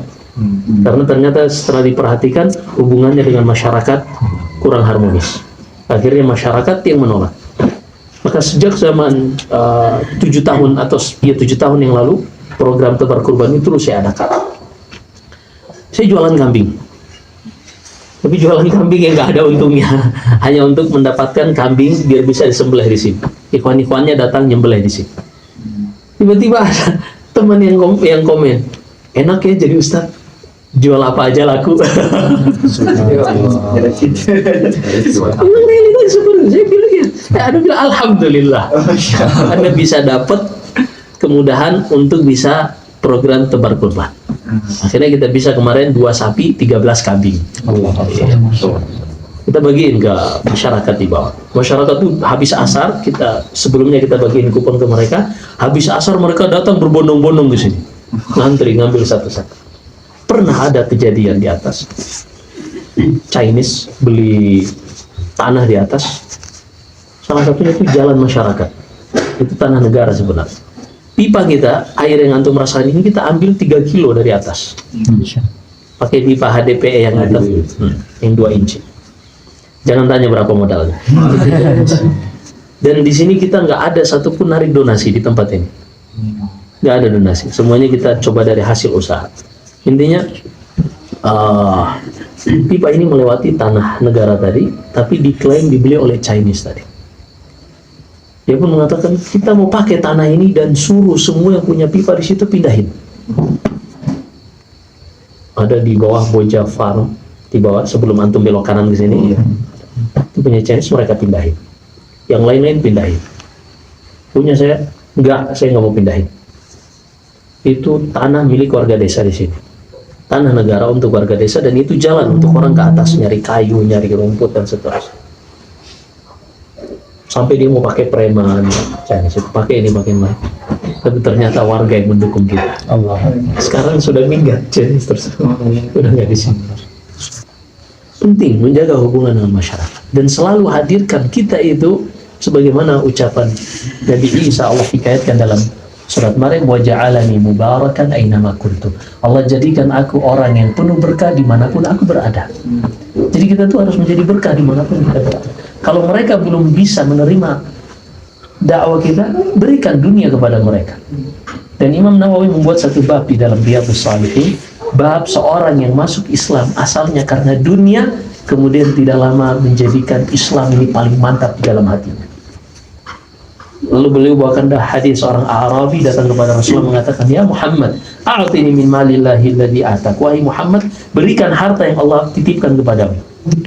Udah kasar, minta sesuatu yang bukan miliknya lagi. Apa Rasulullah? Apa yang dilakukan Rasulullah? Beliau memberikan satu lembah berisi kambing. Antum mau tahu lembah? Nih, antum lagi di gunung nih. Kalau lagi di Blok M, anak ngajar, anak nggak bisa ngasih gambaran.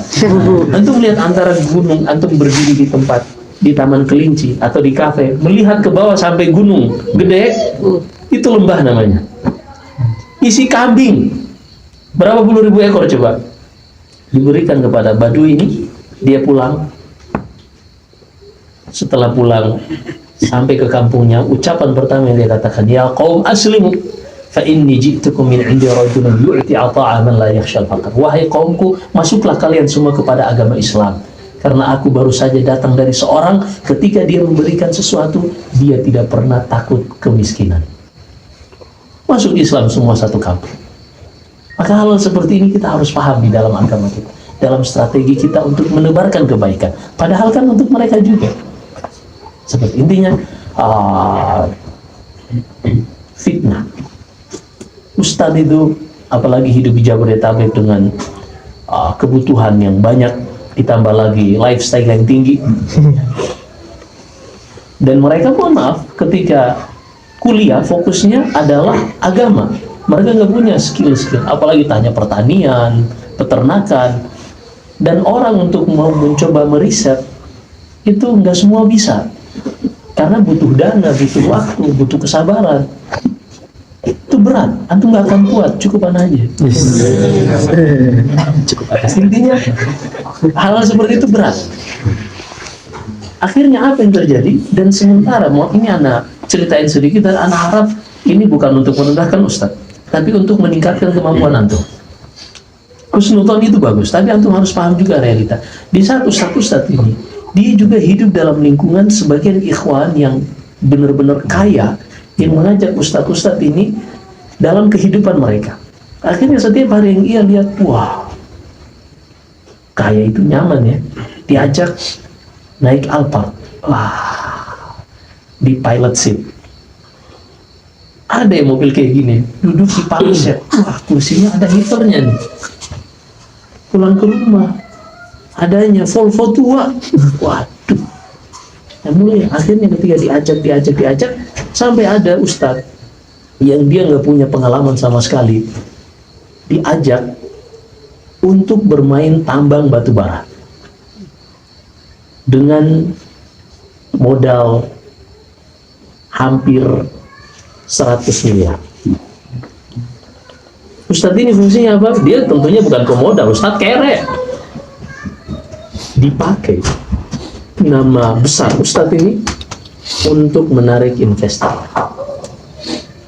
Investor kan lihat, oh ini ustadz nih yang ngajak nih, insya Allah amanah. Apa yang terjadi? Ternyata ustadz ini dimanfaatkan oleh oknum lain.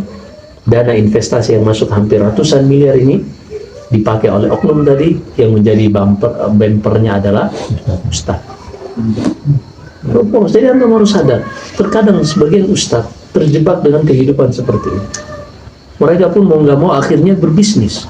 Dan kalau sudah terjun ke bisnis yang menyibukkan, berat untuk murojaah. Apalagi jadi ustadz, tawaran untuk umroh itu setiap saat datang. Setiap saat datang, mau dari sesama ustadz atau dari ikhwan-ikhwan penyelenggara travel, itu datang terus. Dan mohon maaf, ustadz itu umroh sudah gratis, dapat fee gede lagi, bisa hibernate 2 bulan. Nah, perhatikan di sini, kalau yang memang dia tidak terlalu senang dengan hafalannya dan seterusnya, ikut-ikutan akhirnya rontok hafalannya, dan kami saksikan sendiri. Tawaran umroh di Syawal kemarin ada. Ini setelah ini juga ada. Kemarin juga ada tawaran dari satu TV, ada. Tawaran untuk membawa pejabat-pejabat negara, ada. Semuanya saya tolak, alasannya, mohon maaf, saya punya jadwal ngajar yang rutin. Kita harus punya pendirian, kita harus punya pegangan. Ustadz yang menghubungi saya dengan alasan seperti tadi, dia langsung malu sendiri. Dia bilang, oh iya Ustadz, dahulukan itu aja Ustadz. Malu dia. Dikira semua Ustadz itu mau seperti ucapan Nabi Sulaiman alaihissalam ketika Bilqis membawakan banyak hadiah kepada Sulaiman. Sulaiman mengatakan, qala atumiddunani bimal fama atani Allahu khairum mimma atakum. Kalian ingin menyogokku dengan hadiah-hadiah kalian, ketahuilah apa yang Allah berikan untukku lebih baik daripada Allah yang berikan kepada kalian. Maka apa yang Allah berikan kepada kita berupa ilmu, hidayah, wallah itu lebih mahal daripada harta. Hafalan Quran lebih mahal daripada Rolls Royce yang termahal saat ini, yang harganya 320 miliar. Pernah tahu belum? Gak pernah kebayang ya? Antum belum siap-siap beli. Ada Rolls Royce yang harganya sampai 320 miliar. Punyanya David Letterman. Wish. Cuma dibuat satu memang. Wish.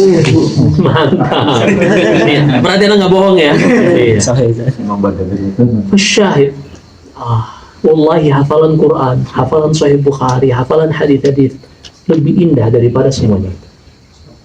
Rolls Royce ente pakai masuk Jalan Sudirman hanya bisa kecepatan 10 km per jam. Dan juga mobil mewah, supercar itu soknya nggak enak. Iya, soknya nggak enak. Dan Anda sendiri punya standar dalam beli mobil. Kalau Anda ke Gias nggak akan ada yang bisa memenuhi kebutuhan Anda. Makanya Anda nggak pernah ke Gias. Salah satunya karena SPG-nya juga. Intinya nggak ada yang bisa memenuhi kebutuhan Anda, menggantikan mobil Anda. Tahu nggak apa kriterianya? Mobil yang bisa narik truk pasir. Ada yang bisa. Ada sih Lexus LX 600 yang harganya 3 miliar. Tapi sayang mobilnya gitu. Ala kulli hal, itulah yang kita harus punya pendirian dalam hidup ini. Ilmu, majelis ta'lim, itu yang lebih kita prioritaskan dari yang lain. Rezeki, penghasilan kita bisa dapatkan dari sini, kita bisa dapatkan dari yang lain. Tapi yang namanya hidayah, kalau sudah sampai kepada kita, kita harus jaga, kita pupuk agar terus tumbuh. Karena itulah yang akan menjaga kita dalam hidup ini, itulah yang akan membimbing kita hingga sampai ke surga Allah Subhanahu wa Ta'ala. Allahu a'lam. Maka walaupun kita nggak selesai, tapi ana harap antum bisa membawa oleh-oleh ini. Jangan lewati satu hari, jangan makan siang kecuali antum sudah hafal 3 kosakata. Jadi kalau ibu ente marah, ente nggak makan, kenapa? Wah, anda udah sepakat sama Ustadz, anda nggak boleh makan siang kecuali hafal 3 kosakata. Mantap. Iya kan? Atau antum datang ke Solaria misalnya, duduk aja dulu, ngadem.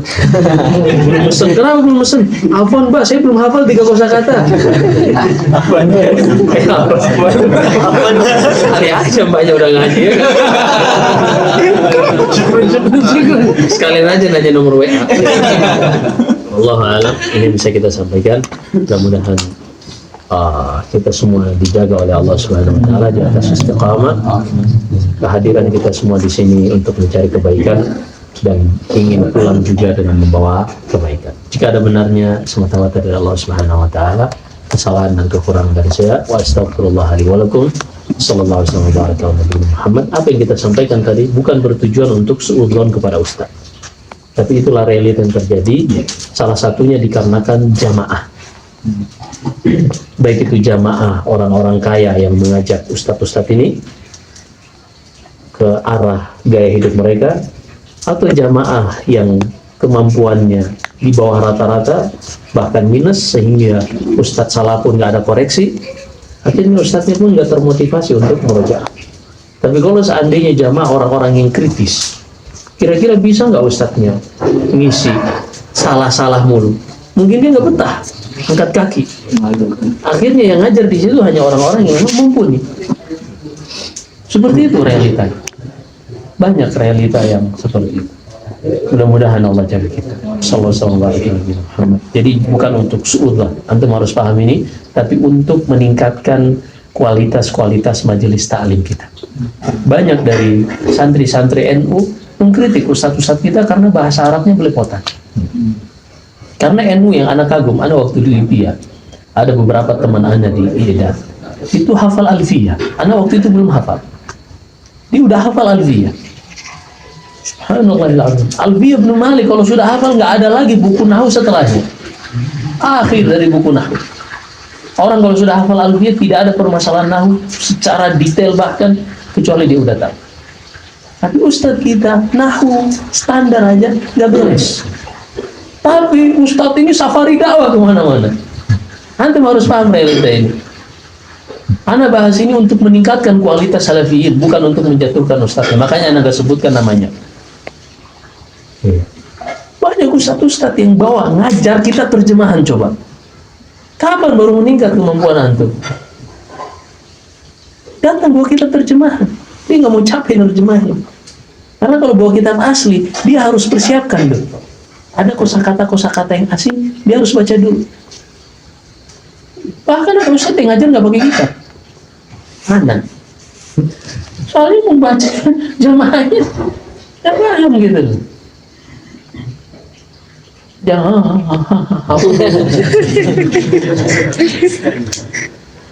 Bukan nggak bawa kitab itu jago, hafalannya banyak, bukan. Soalnya kitabnya lupa. Yang mau disampaikan juga cuma gitu-gitu doang. Iya, terus terang nih, anak buka ke antum, bukan untuk menjatuhkan ustadz, bukan, agar kualitas pengajian kita meningkat. Kan enak kalau kualitas pengajian kita meningkat. Ustadz salah, ada yang ngoreksi, bagus, ustadznya selamat. Disebutkan ini terakhir insya Allah, mudah-mudahan di salah satu yang hadis yang disahihkan oleh Syekh Al-Albani rahimahullah. Kita kenal Syekh Al-Albani. Beliau mensahihkan hadis ista'inu ala injahi umurikum bil kitman. Kalau kalian memiliki cita-cita, target yang ingin kalian capai, maka jangan sebarkan cita-cita kalian ini. Targetkan, jangan sebarkan. Sembunyikan. Fa inna kulla dhi ni'matin mahsud. Sembunyikan agar bisa sukses. Karena setiap orang yang memiliki nikmat akan ada yang hasad kepadanya. Paham artinya ya? Kalau ada cita-cita kita, target kita, ingin mengejar sebuah proyek atau ingin melamar seorang wanita, gadis, maka janda juga nggak apa-apa. Karena nanti mendiskreditkan gitu. Maka jangan gembar-gemborkan. Jangan kasih tahu walaupun teman dekat. Iya, walaupun teman dekat. Kenapa? Karena yang tadinya mitra bisa jadi kompetitor. Iya bukan? Iya banyak, betapa banyak. Ini terjadi kasusnya pada herbal. Iya kan? Satu owner herbal, kemudian ada karyawannya. Karyawannya ini yang nagih-nagih nih. Dia ngambil barangnya juga. Akhirnya dia tahu di mana ngambilnya, di mana jualnya. Besok dia udah punya merek sendiri. Orang gitu-gitu doang herbal. Ya, ala kulli hal. Jadikan rahasia ini untuk menyukseskan cita-cita kalian. Karena setiap yang punya nikmat akan ada yang hasad kepadanya. Syekh Al-Albani mensahihkan hadis itu. Lalu ada salah seorang al-muadzin tinggal di Mekah, salah satu murid Syekh Muqbil. Dia mengoreksi Syekh Al-Albani karena keliru pada salah seorang rawi. Syekh Al-Albani salah menisbatkan kepada ayahnya. Intinya, orang ini pun karena Syekh Al-Albani masih hidup, ditelepon oleh Syekh Al-Albani. Ditelepon oleh orang ini, Syekh Al-Albani ditelepon oleh orang. Ketika ditelepon, dijelaskanlah Amor, Syekh ini, ana mohon maaf, antum mensahihkan hadis ini. Tapi sepertinya setelah anda coba lakukan penelitian, sepertinya engkau keliru pada seorang rawi ini. Rawi ini para ulama sepakat dhaifnya, tapi engkau mensahihkannya. Setelah selesai, kata Syekh Al-Albani, oh engkau benar, sepertinya seperti ini. Kata orang ini, tapi Syekh, ana mohon maaf, karena ana penuntut ilmu, ana mohon maaf Syekh, telah mengoreksi antum yang senior. Ana mohon maaf sekali. Apa kata Syekh? Antum gak perlu mohon maaf. Justru ana berterima kasih sama antum. Kenapa? Karena dengan koreksi ini, beban ana lebih ringan menghadap Allah Subhanahu wa Ta'ala. Bagaimana nanti kalau seandainya hadis ini dianggap sahih oleh orang karena aku yang mensahihkannya, bagaimana aku menghadap kepada Allah nanti dikatakan kepadaku, wahai Albani, kenapa engkau mensahihkan hadis ini padahal dhaif dan engkau sudah menyelamatkanku. Allahu Akbar. Jadi ustadz itu seperti itu harusnya. Ketika ada yang mau mengoreksi, dia malah senang. Bukan playing victim sampai membawakan tesis atau yang disertasi atau skripsi karena dia teknik elektro. Kalau misalnya ada. Jadi bukan seperti itu. Tapi dia malah bersyukur, alhamdulillah ada yang menyampaikan kesalahannya sehingga dia bisa mengoreksi dan dia bisa membenahi setelahnya, bisa membenahi diri setelahnya. Maka ini tujuan kita tadi menyebutkan apa yang terjadi dalam realita Ustadz. Kalau seandainya sejak dulu ta'lim ikhwan itu tinggi kualitasnya, Ustadz itu nggak akan sempat berbisnis. Ketika dia merasakan ilmu ini paling nikmat, ketika mereka mengajak keliru sedikit, ada yang ngoreksi, pasti dia murojaah. Kalau sudah murojaah, waktunya tersita untuk murojaah, tidak sempat untuk membahas bisnis yang makro. Masa yang mainnya makro? Kalau cuma bisnis untuk kebutuhan pokok, makan istri dan makan satu istri dan makan dia dan 3 istri misalnya, masih cukup kok.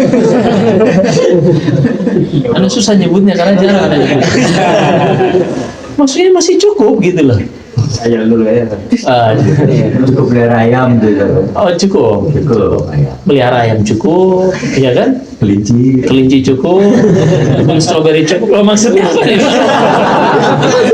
Berarti kalau yang 3 Pak. Soalnya ada satu lagi dah. Apa itu?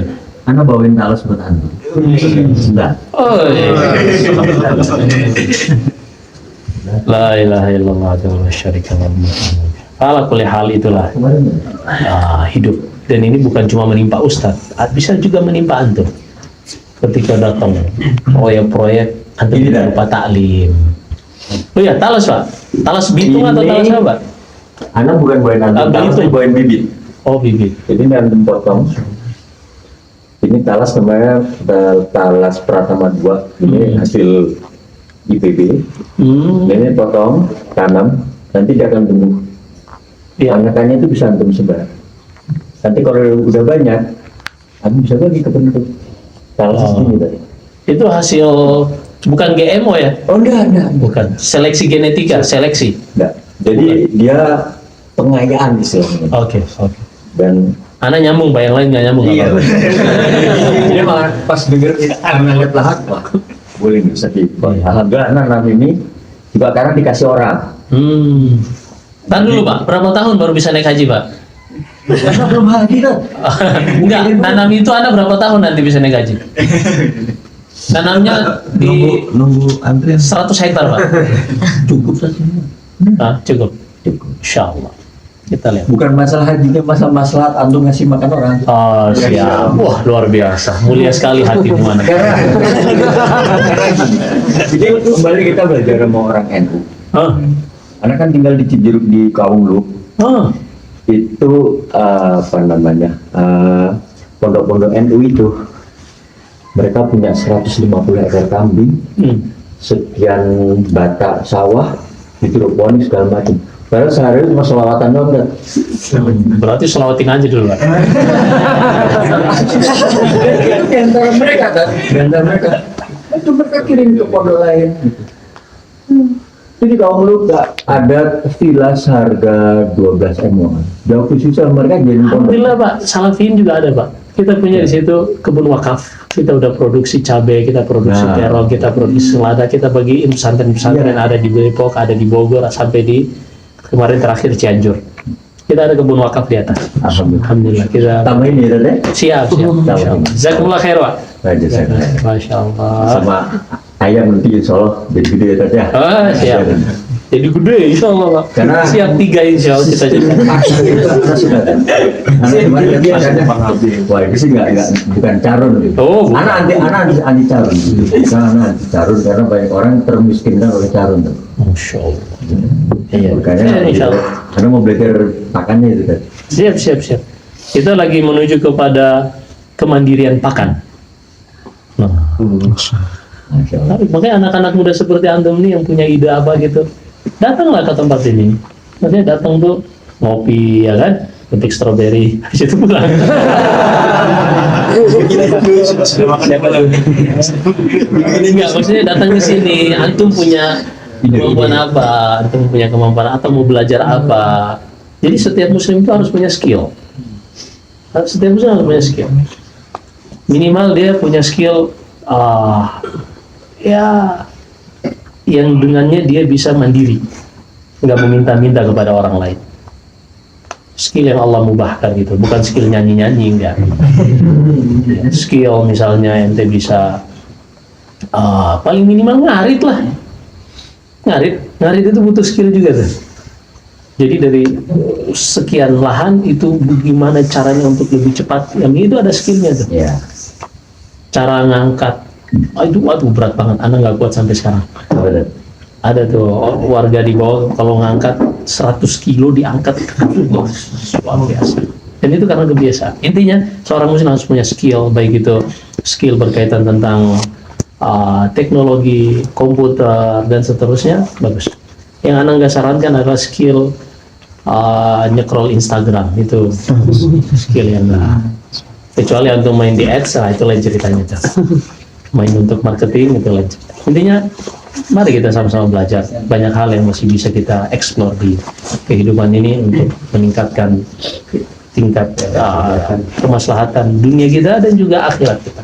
Tapi tadi ana ulangi lagi pesan ana oleh antum pulang dari gunung, yaitu setiap hari hafal 3 kosakata. Insyaallah kita bertemu lagi nanti, antum akan benarkan ucapan ana. Demi Allah, antum akan benarkan ucapan ana. Tapi sekarang pertanyaan, Ustaz, kosakatanya yang mana nih? Nah, itu I don't care. Ya, cari sendiri. Nanti sambil menunggu ana nerjemahin kitab Fathul Arif, kosakata dalam Al-Quran, nanti kita akan tebarkan. Kita bikin berapa judul jadinya? Kayak kita bikin PDF, nanti kita bagi-bagi PDF biar bisa kebagian semua, insya Allah. Kita ingin semua salafiyun, Masya Allah, bayangin kalau misalnya di Masjid Nurul Iman tuh semua rata-rata udah hafal 5.000 kosakata. Ustadznya apa nggak gentar mau ngajar di tempat kayak gitu?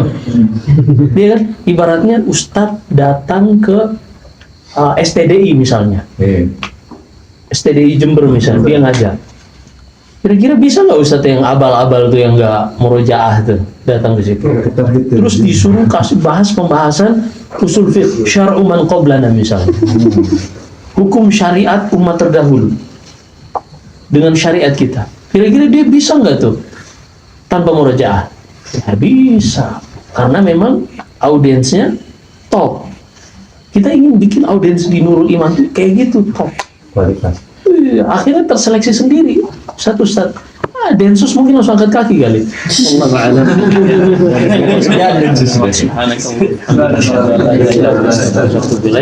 Alhamdulillahirrabbilalamin. Assalamualaikum warahmatullahi wabarakatuh. Ustaz, itu hadiah-hadiahnya nggak tahu Ustaz? Oh iya, Anda mau tanya. Sayang Ustaz. Iya, siap. Ya udah kita tanya. Pertama, ini yang paling bagus hadiahnya. Sebutkan apa definisi syirik.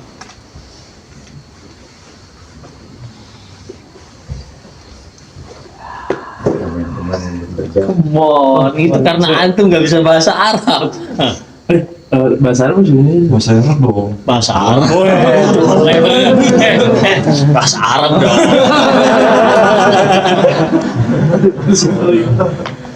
Siapa yang bahasa Arab? Itu Bukan catatan dulu. Ya udah bahasa Indonesia deh, masih disubsidi nih hari ini. Antum?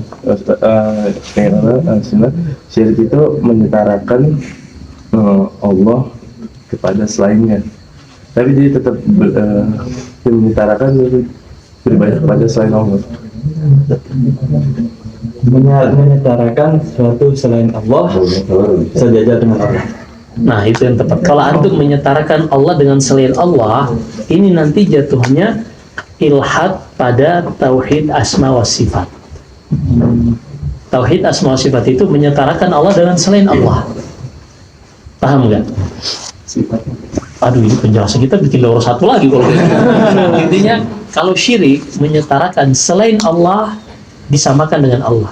dari sisi dia diberikan ibadah sebagaimana Allah diberikan ibadah. Kalau menyetarakan Allah dengan selain Allah, itu berarti nama Allah dinamakan dengannya orang lain, misalnya seperti orang-orang musyrikin dulu menamakan patungnya dengan Uzza dari kata Aziz, nama Allah. Paham ya? Kan dia nggak dapat hadiah tapi dapat faidah luar biasa. Dan antum yang lain yang dengar nggak sama seperti dia dengan penjelasan ini, dia akan lebih berkesan. Kenapa? Karena dia dianggap salah ketika itu. Boleh coba nggak Ustaz? Nah. Pakai bahasa Arab. Nah, Taswiyatulillah bi ghairillah. kebalik. Taswiyatu ghairillah bi lillah. Billah. Billah. Nah, kemudian pertanyaan berikutnya. Apa definisi kekufuran? Mengingkari apa yang Allah perintahkan untuk diimani. Masya Allah. Lancar dia anak kasih kita. Walaupun ini definisi secara umum, walaupun kalau itu kan hanya pengingkaran. Ada beberapa amalan, ini dikritik juga nih definisi tadi, karena ada beberapa amalan, kata Syekh Ibnu Utsaimin rahimahullah, yang sekadar ditinggalkan saja kafir. Walaupun dia tidak mengingkari kewajibannya. Seperti misalnya salat. Berdasarkan hadis dalam Sahih Muslim, bainal rajuli wal kufri tarkus salat. Di antara seorang laki-laki dengan kekufuran itu hanya meninggalkan salat saja. Faman tarakaha faqad kafar. Siapa saja yang meninggalkan salat maka dia telah kafir. Walaupun dia tidak mengingkari kewajibannya. Padahal kan tadi definisi tadi mengingkari apa yang Allah wajibkan kita untuk mengimaninya. Tapi secara umum para ulama menyebutkan seperti itu karena memang khilaf di kalangan para ulama seperti Syekh Al-Albani rahimahullah, apakah meninggalkan sholat itu langsung kafir atau harus mengingkari. Sebagian ulama mengatakan harus mengingkari baru dia menjadi kafir. Nah, Allahu a'lam. Pertanyaan berikutnya. Pertanyaan berikutnya adalah pada pembahasan yang kedua tentang apa namanya membenarkan atau tidak atau masih ragu dengan kekufuran orang kafir, iya kan? Satu yang ketiga, Ustaz. Yang kedua apa tadi? Yang kedua, man ja'ala bainahu wa bainallahi wasaitan. Masya Allah, saya dia. Masya Allah. Jazakallah khair. Pasti apresiasi. Dia sudah meluruskan Ustaz. Berarti ilmunya udah di atas. Menjadikan bagi Allah wasaid. Kita sebutkan bahwasanya ziarah kubur itu ada 3. Ziarah kubur ada 3. Sebutkan yang pertama. Nah, Ya, sunni paling gampang ya. Bagus. jalan yang disenangkan itu Tujuannya? tujuannya agar kita mengingat kematian dan menyiapkan bekal Nah. Juga tadi ada tambahkan apa? Mendoakan melakukan menghuni kubur. Apa doa ketika melewati kuburan?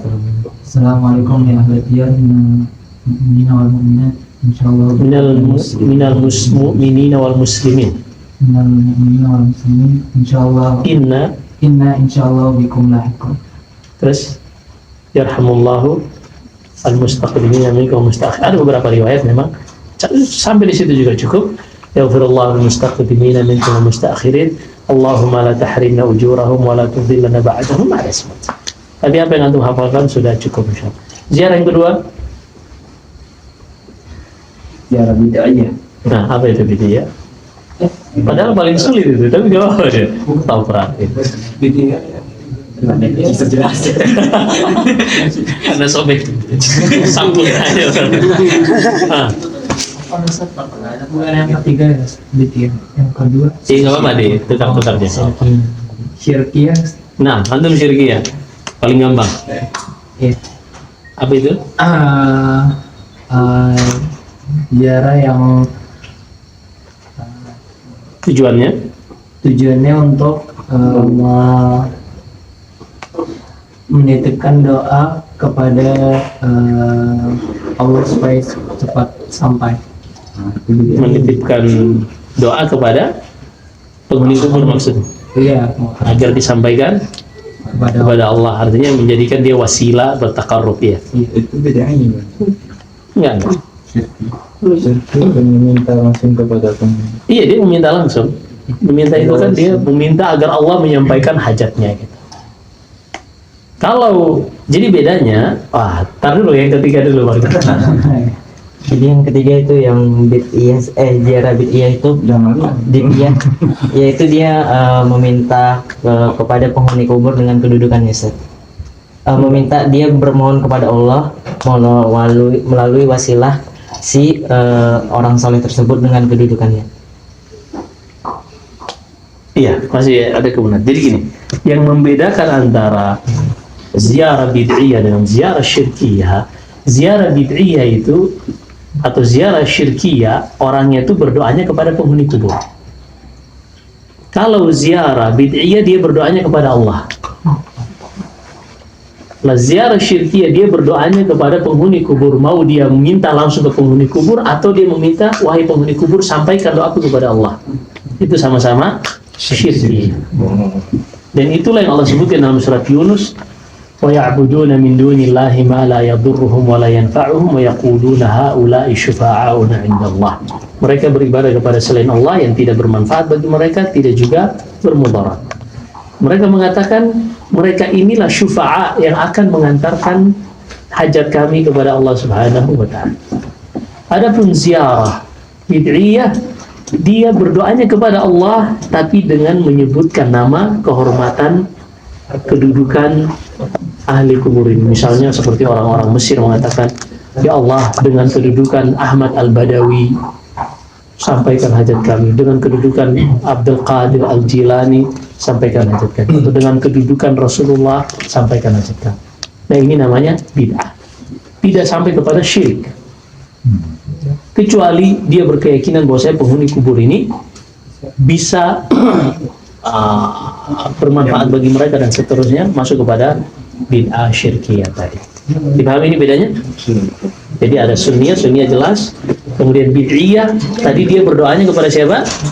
Kepada Allah, tapi dengan menyebutkan kedudukan orang yang sudah meninggal. Kemudian bid'ah syirkiyah adalah dia berdoanya kepada penghuni kubur. Beda ya. Nah, ini yang dikritik oleh orang-orang ormas hijau. Iya. Mereka mengatakan, Salafi menuduh ziarah itu syirik. Iya kan? Karena kenapa? Di dalam Al-Quran, berdoa kepada penghuni kubur yang syirik itu adalah berdoa langsung. Yang kita sebutkan dalam surat Yunus tadi, mereka memang berdoa kepada penghuni kubur. Kita nggak berdoa kepada penghuni kubur. Kita hanya minta kepada Allah dengan menyebutkan nama ini. Seperti itu, dipahami ya? Jadi mereka masuknya ke ziarah apa? Bid'iyah. Walaupun mereka sendiri ada beberapa versi. Ada yang berdoa langsung kepada penghuni kubur. Yang videonya sempat viral. Nih, anak-anak muda nih, belum pada nikah nih. Tolong kasih jodoh. Pernah dengar nggak videonya? Belum pernah. Ada seorang hadis. Dia datang ke kuburan. Berdoa kepada penghuni kubur nih, kasih jodohnya nih, anak-anak muda nih. Itu syirik dalam nas Al-Quran, dalam surat Fatir, dalam surat Yunus, dalam surat Az-Zumar. Adapun sebagian, kebanyakan mereka hanya datang menyebutkan menyebutkan kedudukan, ya Allah, dengan kedudukan wali ini wali itu kabulkan doaku. Yang ini tidak sampai syirik. Kenapa? Karena mereka tidak berdoa kepada penghuni kubur tersebut. Mereka berdoanya kepada siapa? Kepada Allah. Hanya cara berdoanya bid'ah. Seperti itu maksudnya. Jadi di sini juga kita jadi paham untuk tidak bergampangan mengkafirkan, memvonis syirik orang-orang yang berziarah kubur. Paham ya? Jadi karena ada sebagian ustaz melihat ada ziarah religi, ziarah syirik. Nah, itu tuh hati-hati tuh. Jangan bergampang-gampangan kita. Karena kita adalah umat yang seharusnya memberikan berkah dimanapun kita berada. Demikian Allah a'lam.